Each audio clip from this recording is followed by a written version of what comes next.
خب مورد بعدی راوترها هستند. راوترها دیوایس های لایه 3 هستند که در واقع دیوایس های لایه 3 انواع اقسام داره. ما اقسام راوترها رو داریم. میگم من روی سویچ راوترها زیاد توی دیوایس ها تمرکز نکردم، چون مهمترین دیوایسی که ما داریم سویچ راوتر هستش. اولا توی یک شبکه ما دیوایس های خیلی مختلفی داریم. اگه من بخوام دونه دونه بگم خیلی اذیت کننده میشه واسهتون و نتورک پلاس واسهتون خسته میشه. همین که آشنایی پیدا کنید کافیه واسهتون در واقع. مهمترینش هم سویچ ها و راتر ها و سویچ های لایه 3 هستن که شما این ستا رو توی سیسکو میخونید و میتونید فایل های سیسکوی منو حالا تو این لحظه که دارم ضبط میکنم که فایل سیسکوی آپلود نکردم، ولی خب از یکی دو روز دیگه آپلود میکنم فایل سیسکو رو. شما توی راستای اون سیسکو که حرکت میکنید خودتون این رو تشخیص میدید که راترها و سویچ ها چیا هستن. ما راترها و سویچ ها رو استاتیک و داینامیک داریم. استاتیک راترهایی هستن که بذار داینامیک رو بگم بعد استاتیک خودش مشخص میشه. داینامیک راترهایی هستن که از راتینگ پروتکل استفاده میشه. راتینگ پروتکل هایی هستن مربوط به راترها که میان یک سری اطلاعاتشون رو با همدیگه تعویض میکنن. راترهایی که این پروتکل رو روشون روشون لود نکردید، فعال نکردید، بهش میگن استاتیک. یعنی در حالت استاتیک هستن. راترها لایه 3 هستند. یه تیبل دارن به نام راتینگ تیبل که از اونجا میفهمن که کدوم آی پی در کدوم پورت خودشون وجود داره و میتونن از چه راهی به چه آی پی برسند. ولی بعد واسه شون تعریف بکنید که از چه جایی به چه آی پی برسند. یا راتینگ پروتکل بعد بهشون بگه که از چه راهی به چه آی پی برسند، وگرنه خودشون نمیتونن بفهمند کدوم آی پی کجاست. وقتی واسهشون تعریف میکنید کدوم آی پی کجاست، دیگه میتونن تشخیص بدن. الان مثلا اگه بخوام مثال بزنم، مثل یاهو، شما وقتی میخواین به یاهو کانکت بشید میدونید خود راتر هایی که سر راتون هستش خودشون میدونن که کدوم از کدوم راه برم تا به یاهو برسند. یا آی پی شناخته شده است.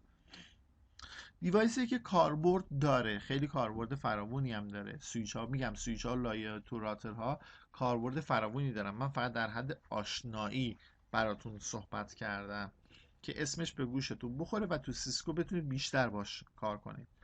کنترل پلین حالت اپریشن راترها دو تاش کنترل پلینه که میدونه پکت کجاست، یعنی میاد پکت رو میگیره، دستینیشنش رو مشخص میکنه. و فورواردینگ پلین که میاد میفرسته پکت رو تو اون راهی که باید بره.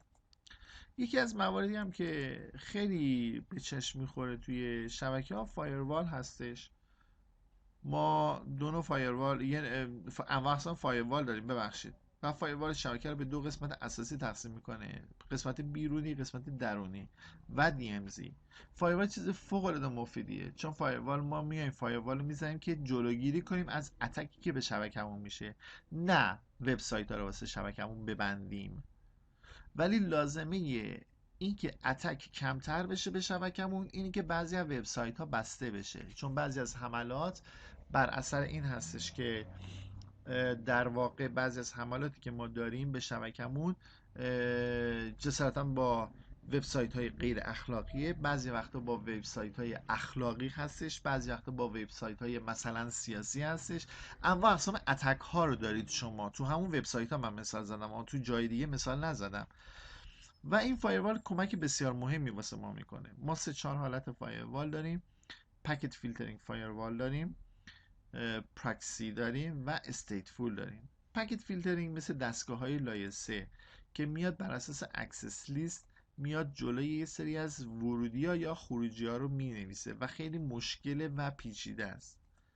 پراکسی ها مثل نرم افزار، مثل TMG، مثل CC پراکسی، مثل کیرو، اینها هم یوزرنیم پس میگیرن، هم سکیوریتی میدن، هم اکسس، هم سکیوریتی پالیسی دارن، هم اکسس پالیسی، یعنی قدرت دسترسی دارن. حجم باری زیادی رو به چیز میکنن، به سی پی یو وارد میکنن و اصلا اسکیپبل نیستن. مثلا TMG شاید بتونه تا 400 تا سیستم رو جواب بده. شما اگر TMG بذاری رو 700 تا سیستم شاید اصلا نتونه بکشه.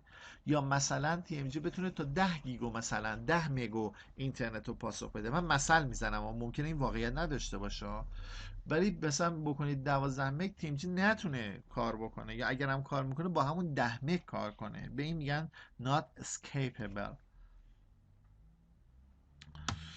و استیتفول فایروال هایی هستن که شما میرید باش کار میکنید، مثل فایروال های مثلا استرو، مثل فایروال های سیسکو، مثل فایروال های جونیپر. اینا رو تنظیم میکنید و کانفیگ میکنید.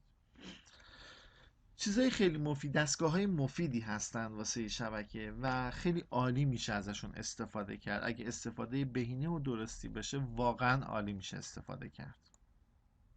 من این بحث رو تا اینجا تموم میکنم و فقط همین که آشنا شدید با یه سری از دستگاه ها برای نتورک پلاس کافیه و بقیه موارد رو توی MCSA یا توی سیسکو به شما گفته میشه.